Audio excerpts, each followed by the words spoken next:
皆さんこんにちは、ゴリアユです。今日はキャリアチェンジをして1年経った今思うことについてお話ししようと思います。皆さんももうご存知の通り、私は韓国でコンテンツマーケターというポジションで6年間働いた後、今職種を変えて1年が経とうとしています。最初は自分の好きなことをブログとかで広めるのが好きだったし、マーケティングが自分に合っていると思っていました。私が会社員を始めた頃はまだコンテンツマーケっていうポジションも珍しかったので、正解がない感じも良かった。ある程度できる仕事だと楽しいじゃないですか。できない仕事ではなかったから割と楽しく仕事ができていて、初めは満足していたんですけど、だんだん〇〇マーケターっていう用語も増えて、私の専門性ってなんだ、できるマーケターとは自分にしかできないことってなんだと思い始めたら、どこを目指していけばいいのかわからなくなってしまったんですね。その時は一社しか経験がないからだと思って転職して、一から全て一人で任されるようなチームで働いて、マーケターの仕事はだいたい一度はやってみたと言えるようになったけど、それでも疑問は消えず、マーケターの集まりに参加して目指している方向やどんな専門性を身につけたのか聞いてみたりもしたけど、やっぱりなんかピンとこなかったんですね。そんな時、2社目の会社で上司にチームの統括の話をもらった時に、話の流れでいつまでもプレイヤーでいるわけじゃなくて、いつかは CMO になるんだからと言われた瞬間、違和感を感じて、私別にマーケティングを引っ張っていく人として上を目指したいわけじゃなかったんだと、その時初めて私これじゃないかもと思ったんです。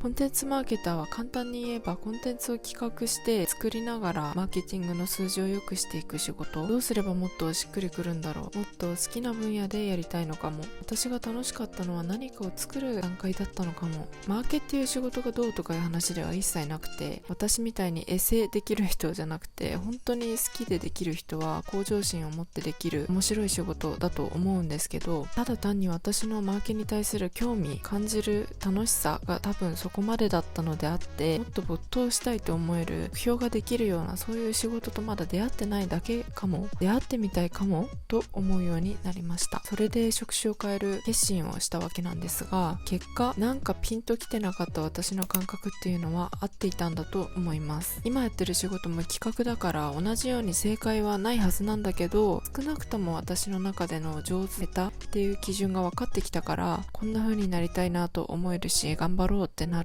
前にも動画でお話しした通り、やりきった時のブワーっと湧き上がる何かがある。そして得られた一番大きいものといえば、やっぱり自分は表現したい人なんだ、特に書くのが好きなんだと改めて気づかされたこと。うまくできるかは別としてね、ずっと好きだと思ってたけど、遠回りしたからこそ前よりももっとはっきりとしてきたんだと思います。かといってキャリアチェンジそんなに簡単じゃないじゃないですか。面接の時も幸い今までの仕事と全く関係のない仕事ではなかったから、募集にある人材に近しいです、こんなこともできますと必死でアピールしてなんとか合格できたわけで、実際やってみると正直今の仕事は本当に難しくて、自分の頭に限界を感じて辛くて頭を抱える毎日ではある。それでもキャリアチェンジをしたことへの後悔は1ミリもない。もっと若い時にこの仕事を始めていたら、柔軟性もあって体力もあって長く続けられてたかもしれないとか、この仕事日本語でできてたらここまで辛くなかったんじゃないかとか、いろいろ思うことはあるけど、新しく知った世界が自分の視野を広げてくれて、すっごく気持ちいい風が吹いた感じ。この世界を知ることができて本当に良かった。まず自分ができる仕事からやってみて、そこから自分は本当はどういう面に特化した人間なのか、できる以上に何がやりたいと思えるのか、今までの経験があったからこそそういうのを追求することができるようになって、やっと分かってきた。だからマーケターの仕事もやってよかったなと思うし、自分の心の変化に耳を傾けて無視しなかった自分も褒めたいです。漫画の主人公みたいに夢を追いかけて叶えて、やりたいことが変わらず最後までやりきるってすごくかっこいいなと思っていたので、数年前までそうあってほしいと思っていた自分が多分どこかにいたんですけど、正直20年生きた自分とそこからまた10年生きた自分、経験した分どんどん自分も価値観も変わっていくから、心がときめく方向が変わったり変えたくなったりすることは当然なんですよね。今でも正解にたどり着いたというよりは、まだまだ大きなヒントを得て大きく前進したような段階だと思ってるので、これからのことはまだわからないけど、やりたいことが増えました。今回の件を通して一歩進むときは、今世界を広げた自分のおかげだと思う瞬間が必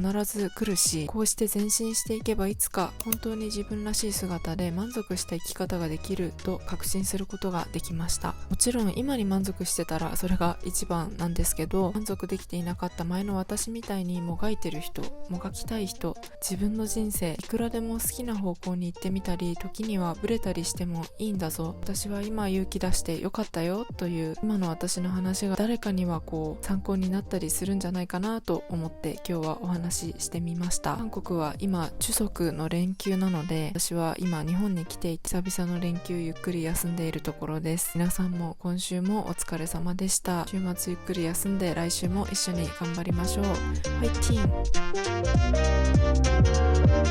ーン。